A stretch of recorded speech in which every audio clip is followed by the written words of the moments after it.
Class में आज जो कुछ भी होगा उसका एक रिकॉर्ड भी होगा जो कि आपको ऑनलाइन मिल जाएगा, क्योंकि ये आज समय की मांग है कि चीज़ों को सहेज कर रखा जाए, जिससे आप बाद में भी आवश्यकता पड़ने पर उनको देख सकें। तो क्योंकि आज हम कवर करने वाले हैं जीके का 6 महीने का पूरा क्रम, जो भी महत्वपूर्ण घटनाक्रम हुए हैं, जो महत्वपूर्ण घटनाएं घटी हैं इन 6 महीनों के अंदर, ये सभी चीज़ें आज आपको एक ही स्थान पर मिलने वाली हैं। 1 जनवरी से लेकर 30 जून तक की सभी घटनाओं को हमने एक साथ कवर किया है। क्योंकि विषय लंबा था तो समय लगेगा। आप सभी लोग जो भी यहाँ पर हैं सब ध्यान देते रहें, और उसके अलावा ये तो सहेज के रखा रहेगा, इसको भी आप देख सकते हैं। यह बहुत ही आवश्यक होगा जब आप परीक्षा देने जाएं, क्योंकि बहुत सारे करंट के क्वेश्चन अलग अलग परीक्षाओं में पूछे जाते हैं जो कि याद नहीं हो पाते। याद वो तब होते हैं जब उनका हर एक तथ्य आपके सामने हो, एक विश्लेषण समुचित रूप से यदि आपके सामने हो तो वे चीज़ें गहरे दिमाग में बैठ जाती हैं, उनको याद ही नहीं करना पड़ता। तो आज हम वही करने वाले हैं, और ये चीज़ें सिर्फ एक बार ना हो इसलिए इसको रिकॉर्ड किया जाएगा, बाद में भी आप देख सकते हैं। क्योंकि चीज़ों के बारे में यदि आप गहराई से जानते रहें तो एक अलग प्रकार का आत्मविश्वास जग जाता है, मन में कॉन्फिडेंस होता है कि नहीं अब हम कर लेंगे। तो बस इसी विश्वास के साथ चलना है कि कुछ भी छूटे ना, किसी भी स्थान पर आप रुके ना, इसको देखते जाइए, समझते जाइए। मैं निश्चित तौर पे कह सकता हूँ कि इसके बाद आपके अंदर कोई भी संदेह नहीं बचेगा। जिन विषयों की हम चर्चा करेंगे उस पर कुछ भी नहीं छूटेगा, और 1 जनवरी से लेकर 30 जून तक के बीच में कुछ बचेगा नहीं जो आपको न पता हो। महत्वपूर्ण घटनाक्रम जो कि घटित हुए हैं भारत के अंदर। चलिए शुरू करते हैं। सब पीछे देख रहे हैं बोर्ड पे, आप बिल्कुल ना बोर्ड पे देखिए, क्योंकि उधर आपके समझ में कुछ नहीं आएगा। आज आपका काम देखने का नहीं, सुनने और समझने का है। वो जो कुछ भी हमने लिखा है वो अपने लिए लिखा है, उसको हम देख करके आपको समझाते जाएंगे। क्योंकि विषय लंबा था तो कुछ छूटने ना पाए, इसलिए हमने उसको कोडिंग कर लिया है, वहां पे लिख लिया है पीछे बोर्ड पे। तो चलिए कहानी की तरह शुरुआत करते हैं। 1 जनवरी 2022 की नए साल का प्रारंभ हुआ। 1 जनवरी 2022 वही एक महत्वपूर्ण घटना घटी भारत में। जब सुबह का उजाला हुआ तो लोगों को समाचार मिला कि जम्मू कश्मीर में स्थित माता वैष्णो देवी भवन में भगदड़ मच गई, और वहां पर बहुत सारे लोगों की मृत्यु हो गई, काफी लोग घायल हो गए। तो इस घटना को विस्तार से समझते हैं। हुआ ये कि जम्मू मुख्यालय से 45 किलोमीटर दूर त्रिकुटा पर्वत पर माता वैष्णो देवी का भवन स्थित है। प्रतिवर्ष बहुत सारी संख्या में लोग वहां पर जाते हैं माता के दर्शन को करने के लिए, और खास करके 1 जनवरी को ज्यादा लोग जाना चाहते हैं, क्योंकि नए सन की शुरुआत होती है, नए साल की शुरुआत होती है, तो माता का आशीर्वाद लेने के लिए। इस बार भी वही हुआ। माता के भवन में काफी लंबी भीड़ थी, लाइन बहुत लंबी थी, और उसी लाइन में सुबह सुबह 3 बजे किसी 2 युवकों के बीच में विवाद हो गया। लाइन को लेकर के उन 2 लड़कों ने विवाद किया, झगड़ा हुई, और वहां पर भगदड़ मच गई। अन्य लोगों ने समझा ही नहीं कि भगदड़ मची क्यों, उन्होंने सिर्फ भागना शुरू किया, और इसी भागने के क्रम में बहुत सारे लोग गिर गए, कुछ उनके ऊपर गिर गए, और नतीजा हुआ कि 12 लोगों की मौत हो गई और 13 से अधिक लोग घायल हो गए। सुबह सुबह बहुत ही दुखद समाचार मिला सबको। 1 जनवरी 2022 को माता वैष्णो देवी के भवन में एक घटना घटी। फिलहाल वहां पर राहत कार्य शुरू हुआ, बचाव शुरू किया गया, जो घायल थे उनका इलाज हुआ। इस घटना से दुखी होकर प्रधानमंत्री नरेंद्र मोदी ने प्रधानमंत्री राहत कोष से मरने वालों को 2 लाख रुपए का मुआवजा दिया, और जो घायल हो गए थे उनके इलाज के लिए 50,000 का मुआवजा दिया। उस समय जम्मू कश्मीर के उपराज्यपाल मनोज सिन्हा थे। उन्होंने मरने वाले को 10 लाख रुपए और घायलों के इलाज के लिए 2 लाख रुपए का मुआवजा दिया। तो ये आंकड़े आपके दिमाग में होने चाहिए। घटना 1 जनवरी को घटी थी, 2 जगहों से केंद्र और राज्य सरकारों ने उन्हें मुआवजा दिया था। अगली बात, 5 जनवरी को महत्वपूर्ण घटना हुई। देश में चुनाव का माहौल था, 5 राज्यों में चुनाव चल रहे थे, पंजाब में भी चुनाव था। प्रधानमंत्री नरेंद्र मोदी हुसैनीवाला राष्ट्रीय स्मारक में जाने वाले थे, वहां पर उनकी सभा होनी थी, और उस सभा में पंजाब के लिए 42,750 करोड़ रुपए की योजनाओं का शिलान्यास भी करना था। 42,750 करोड़ रुपए। वहां पहुंचने के लिए हवाई जहाज के द्वारा भटिंडा एयरपोर्ट और उसके बाद हेलीकॉप्टर द्वारा जाना तय हुआ था। लेकिन भटिंडा एयरपोर्ट पर पहुंचने के बाद पता चला कि मौसम बहुत ही खराब है और वहां पर हेलीकॉप्टर से जाना ठीक नहीं होगा। 20 मिनट तक एयरपोर्ट पर इंतजार किया प्रधानमंत्री ने कि मौसम कुछ ठीक हो, लेकिन मौसम ठीक नहीं हुआ, सुधार कुछ भी नहीं हुआ। तो अंत में बाय रोड जाने का फैसला लिया गया। बाय रोड मतलब कार से जाने का फैसला हुआ। प्रधानमंत्री अपने काफिले के साथ कार से निकले। सभा स्थल पर 10,000 कर्मियों को तैनात किया गया था प्रधानमंत्री की सुरक्षा व्यवस्था को देखने के लिए। लेकिन रास्ते में तो कुछ ही लोग थे, एसपीजी कमांडो जो प्रधानमंत्री का प्रोटोकॉल होता है उसके अनुसार, और कुछ लोगों को लेकर प्रधानमंत्री जी निकले और सभा वाले स्थान से 30 किलोमीटर पहले एक फ्लाईओवर पर किसान आंदोलन के प्रदर्शनकारियों ने उन्हें रोक लिया, जो कि बिल्कुल नहीं होना चाहिए था। यह प्रधानमंत्री की सुरक्षा में चूक थी। 5 जनवरी को यह घटना हुई थी। उन्हें फ्लाईओवर पर रोका गया और लगभग 15 से 20 मिनट तक रुके रहे, वो जाम के बीच फंसे रहे और अंत में किसी तरीके से उन्हें वहां से निकालकर वापस ले आया गया। सभा भी नहीं हो पाई, सभा निरस्त हो गई। और जाते जाते प्रधानमंत्री नरेंद्र मोदी ने भटिंडा एयरपोर्ट के अधिकारियों से कहा, ये लाइन याद रखिएगा, उन्होंने कहा अपने सीएम को थैंक्स कहना कि मैं जिंदा वापस लौट पाया। इस पर काफी बवाल हुआ, बहुत सारा विरोध जताया गया। इसके बाद 21 जनवरी को क्या हुआ? 21 जनवरी को इंडिया गेट पे जल रही अमर ज्योति को वहां से हटा दिया गया और राष्ट्रीय युद्ध स्मारक ज्योति में विलय कर दिया गया। विलय करने का अर्थ हटाना नहीं होता है, अर्थात वह ज्योति उससे मिला दी गई, मतलब वो ज्योति हटाई नहीं गई थी, वहां से मिला दी गई थी। और ये हुआ था 21 जनवरी को। सत्तारूढ़ सरकार ने काम किया था, नरेंद्र मोदी की सरकार ने, लेकिन कुछ लोगों ने इस पर विरोध जताया। कांग्रेस पार्टी के राहुल गांधी जी ने कहा कि जब हमारी सरकार आएगी तो अमर जवान ज्योति को हम पुनः से जलाएंगे।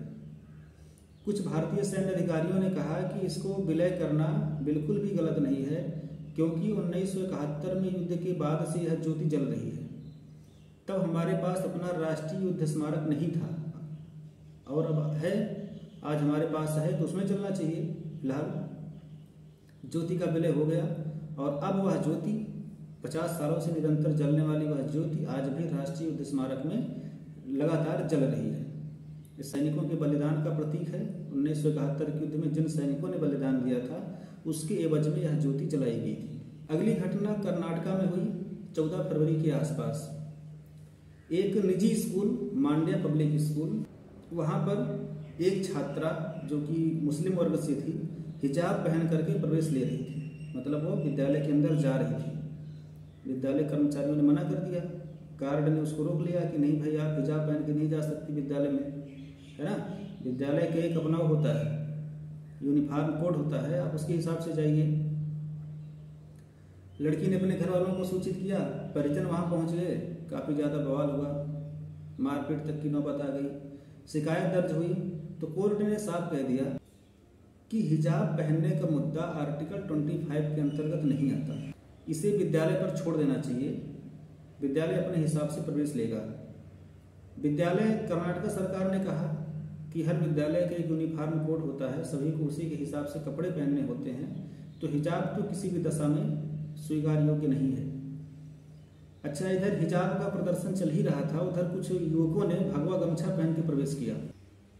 तब मामले ने और जोर पकड़ा और विद्यालय ने स्पष्ट कर दिया कि इसमें हिजाब या भगवा गमछा किसी भी तरीके का प्रवेश नहीं होगा यदि आपने इसको धारण किया है तो। 14 फरवरी के आसपास की घटना है, काफी दिनों तक चली थी, तो एक निश्चित तारीख बता पाना मुश्किल होगा इसके लिए। उसके बाद 10 मार्च को 5 राज्यों में हो रहे, 5 अलग अलग राज्यों में हो रहे चुनाव का परिणाम आया, जिसमें से भारतीय जनता पार्टी ने 4 राज्यों में अपनी बहुमत से सरकार बना ली, पूर्ण सरकार। उत्तर प्रदेश, उत्तराखंड, मणिपुर और गोवा में 4 राज्यों में भाजपा की सरकार बन गई। पंजाब में भाजपा हार गई, कांग्रेस का पता ही नहीं चला। वहां पर आम आदमी पार्टी ने झंडा गाड़ दिया, आम आदमी पार्टी की वहां पर सरकार बनी, भगवंत सिंह मान वहां के नए मुख्यमंत्री चुने गए। इसके पहले वहां पर कांग्रेस की सरकार थी, कांग्रेस के मुख्यमंत्री श्रीमान चन्नी जी भी हार गए, नवजोत सिंह सिद्धू भी हार गए। पूर्व मुख्यमंत्री कैप्टन अमरिंदर सिंह ने कांग्रेस पार्टी से इस्तीफा भी दे दिया। तो पंजाब का तो ये हाल रहा। उत्तर प्रदेश, उत्तराखंड, मणिपुर में बहुमत की सरकार बनी, गोवा में भाजपा ने मिलीजुली सरकार बना ली। कुल मिलाकर के 4 राज्यों में भाजपा ने सरकार बनाई और एक राज्य में आम आदमी पार्टी की सरकार बनी। 10 मार्च को यह परिणाम आए थे। इसके तुरंत बाद 11 मार्च को क्या हुआ, विवेक अग्निहोत्री के निर्देशन में बनी film the Kashmir files release हुई। यह फिल्म का टाइटल ही विवादास्पद था। कश्मीर फाइल्स मतलब कश्मीर की फाइल को फिर से दिखाया गया। कश्मीर में जो कुछ भी हुआ था 1992 में, जो भी दंगा हुआ था मुस्लिम कश्मीरी पंडितों के साथ, जो कुछ भी हुआ था वो इस फिल्म में दिखाया गया था। रिलीज होते ही बवाल शुरू हो गया। फिलहाल फिल्म ने अच्छी खासी कमाई की। कुछ लोगों ने कहा कि यह फिल्म एक ही पक्ष को लेकर बनाई गई है, यह बिल्कुल भी स्वीकार्य योग्य नहीं है। यदि फाइल खुल ही रही थी तो दोनों पक्ष को लेकर बनाना चाहिए था। अब कितना सच था कितना झूठ वो जनता ने देखा। उसने इस फिल्म को स्वीकार किया। फिल्म ने अच्छी कमाई की, सुपर डुपर हिट रही। लेकिन यह विवाद काफी 10-15 दिनों तक चलता रहा। मार्च में वर्ल्ड बॉक्सिंग चैंपियनशिप में निखत जरीन ने भारत के लिए गोल्ड मेडल जीता। ये भारत के लिए बहुत ही गौरव का विषय था। इसके पहले 5 महिलाएं भारत के लिए स्वर्ण पदक जीत चुकी थी। मैरी कॉम इसमें शामिल थी, वो 6 बार गोल्ड मेडल जीती थी। निखत जरीन 5वीं महिला थी जिन्होंने भारत के लिए गोल्ड मेडल जीता। 52 किलोग्राम कैटेगरी में उन्होंने जीता था। थाईलैंड के जो खिलाड़ी थे उनको हरा करके इन्होंने फाइनल में यह मैच अपने नाम किया था 5-0 से। मतलब 5वें राउंड निखत जरीन ने अपने नाम कर लिया, जीत गई थी वो। यह भारत के लिए बहुत ही अच्छी खबर थी मार्च लास्ट में। इसके बाद 29 मई को पंजाबी सिंगर सिद्धू मूसेवाला की गोली मारकर हत्या कर दी गई। सिद्धू मूसेवाला को पंजाब सरकार से सुरक्षा मिली थी। गनर उनके साथ तैनात रहते थे सरकारी, लेकिन नई सरकार बनते ही किसी कारणवश उनकी सुरक्षा को हटा लिया गया था। सुरक्षा हटाने के दूसरे या तीसरे दिन ही उनकी मौत हो गई थी। मारने वालों ने 2 प्लान बनाया था, या तो गोली से मार दीजिएगा या फिर प्लान बी था कि घर में घुसकर पुलिस की वर्दी में घर में घुसकर मारेंगे। लेकिन 29 मई को शाम को 5:30 बजे मौका मिल गया, क्योंकि उस समय सिद्धू मूसेवाला अकेले थे और बिना किसी हथियार के जा रहे थे। काफी दिन तक उनकी रेकी की गई थी कि किस तरीके से उनको मारा जाए। एक सेल्फी लेने वाले फैन था उनका, सेल्फी ले रहा था। उन्होंने खबर दी कि आज सिद्धू मूसेवाला अकेले हैं। 15 मिनट के अंदर हत्यारे वहां पहुंचे। उन्होंने 30 राउंड गोलियां सिद्धू मूसेवाला के शरीर में दाग दी। वे तुरंत वही मौके पर ही उनकी मौत हो गई। इस घटना से पूरा देश दुखी था। पंजाब में खास करके बड़े लोकप्रिय गायक थे, बहुत सारे गाने उनके वायरल होते रहते थे, आपने भी सुना ही होगा। आगे 16 जून को देश में बहुत ही हलचल थी। 16 जून के आसपास का जो समय था वह अग्निपथ स्कीम को लेकर के बड़े सुर्खियों में था। जगह जगह पर दंगे हो रहे थे, अग्निकांड हो रहे थे, ट्रेन को रोका जा रहा था, बसों को उड़ाया जा रहा था। वजह थी भारत सरकार ने भारतीय सेना के लिए एक अग्निपथ स्कीम लॉन्च की थी। राजनाथ सिंह जी ने शुरू की थी इस स्कीम को, जिसमें भारतीय सेना के लिए 60 टर्म की भर्ती की तैयारी हो रही थी। मतलब अब सैनिकों को सिर्फ 4 साल के लिए भर्ती किया जाएगा। भर्ती होने के 4 साल बाद उन सिपाहियों को रिटायर कर दिया जाएगा। पहले वर्ष सभी को 30,000 मासिक वेतन, दूसरे वर्ष 33,000, तीसरे वर्ष 36,500 मासिक और चौथे वर्ष 40,000 रुपये मासिक वेतन के साथ इनको रखा जाना था। स्कीम लॉन्च होती ही विवाद शुरू हो गया। लोगों ने कहा, लड़कों ने कहा, खासकर जो भर्ती की राह देख रहे थे, उन्होंने कहा कि 3 साल से भर्ती नहीं आई है, हम लोग तैयारी करके बैठे हैं और अब आई भी है तो 4 साल के लिए, यह तो गलत है ही भाई। तो लोगों ने इसे स्वीकार करना ठीक नहीं समझा। जगह जगह पर विरोध जताया गया अपने अपने तरीके से। कहीं कहीं पर अग्निकांड भी हुए। सरकार का कहना था कि इन अग्निवीरों को 4 साल की सेवा समाप्त होने के बाद 25% लोगों को स्थायी कर दिया जाएगा। CAPF और असम राइफल्स में इनको वरीयता दी जाएगी। मतलब 25% को हम ले लेंगे, बाकी 75% को छोड़ देंगे। विवाद इसी पर था, अगर आप छोड़ देंगे तो वो जाएंगे कहाँ। तो इसके बहुत ही पॉजिटिव और नेगेटिव पहलू हैं। कुछ चीज़ें सही भी हैं और कुछ ना कुछ गलत भी है। फिलहाल जो भी है पब्लिक ने उसको देखा, एक्सेप्ट या रिजेक्ट किया, वो तो वही जाने। बाय द वे इस समय इसकी भर्ती चल रही है। इसी समय आसपास जून लास्ट में नुपुर शर्मा के विवादों के कारण पूरे देश में हलचल थी, बहुत ही ज्यादा। एक भूचाल साया हुआ था, जगह जगह पर दंगे हो रहे थे, पत्थरबाजी, लाठीचार्ज हर जगह पे हो रहे थे, आंसू गैस के गोले छोड़े जा रहे थे। वजह थी एक भारतीय जनता पार्टी की नेता नुपुर शर्मा का बयान। कुछ लोग उस बयान के खिलाफ थे, कुछ उसके समर्थन में थे। राजस्थान के उदयपुर का एक दर्जी था कन्हैया लाल, उन्होंने नुपुर शर्मा के समर्थन में एक स्टेटस लगा दिया था अपने मोबाइल फोन सोशल मीडिया पर, जो कि कुछ लोगों को पसंद नहीं आया। उन्होंने उनको धमकी दी जान से मारने की। शिकायत दर्ज हुई। फिलहाल जो कुछ भी हुआ, एट लास्ट 28 जून को 2 युवकों ने दर्जी की दुकान में घुस करके कन्हैयालाल की धारदार हथियार से हत्या कर दी, चाकू से मार दिया उसे।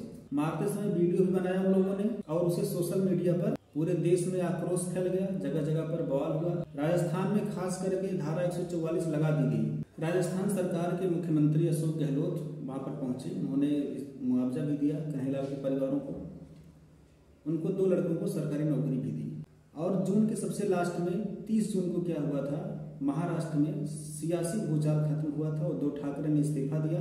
एकनाथ शिंदे वहां के मुख्यमंत्री बने थे और उसके पहले जो मुख्यमंत्री थे देवेंद्र फडणवीस, जो कि भाजपा से थे, वह वहां के नए उप मुख्यमंत्री बने। तो 1 जनवरी से 30 जून तक की ये सारी घटनाएं आपके सामने थी। आप इनको 1 बार 2 बार ज्यादा से ज्यादा 3 बार देखें, ये आपके दिमाग में घर कर जाएंगे। आप कभी भूलेंगे नहीं चीजों को। और खासकर परीक्षा से पहले देखना बहुत ही लाभदायक सिद्ध होगा आपके लिए। अभी आपने क्लास में समझा, बाद में आप इसमें देख सकते हैं, है ना। आपके सामने दोनों रास्ते हैं। चलिए अब अगला सब्जेक्ट